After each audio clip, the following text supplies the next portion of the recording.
एबे आतंकींको टार्गेट रे रहिछि अयोध्या राम मंदिर। भारत रे गत किछि दिन हेलानी लगातार आतंकवादी आक्रमण घटना सामना को आसुछि। एपरिकी गत किछि दिन मध्यरे आतंकी भारतर 3टी स्थान रे आक्रमण करि सारिछन्ति। आउ एबे राम मंदिर उपरे आतंकी आक्रमण धमक मिलिछि। पाकिस्तानी आतंकी संगठन जैसे मोहम्मद ऑडियो जारी करी राम मंदिर उपरे आक्रमण करने धमक देइछि। तेबे आतंकी आक्रमण जानिबा परे पुलिस प्रशासन सतर्क रहिछि। मंदिर प्रांगण रे सुरक्षा को बढ़ाई दिया जाइछि। अयोध्या रे सुरक्षा पाई एनएसजी हब प्रस्तुत हेउछि। देशर एहा 6ठ हब। एहा पूर्वरु चेन्नई, हैदराबाद, मुंबई एवं अहमदाबाद रे एनएसजी हब रहिछि।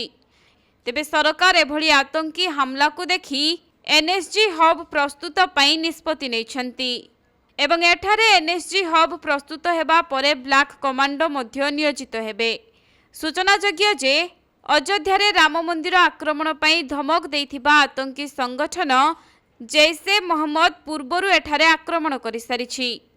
2005 रे आतंकी संगठन बारूद भर्ती जीप नेई मंदिर उपरे आक्रमण करिथिला।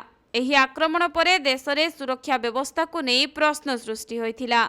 सेहिपरि गत वर्ष 2023 रे आतंकी संगठन एठारे विस्फोरण करने को चेतावनी देइथिला। आउ एबे पुणी एभली धमक सामना को आसीछि।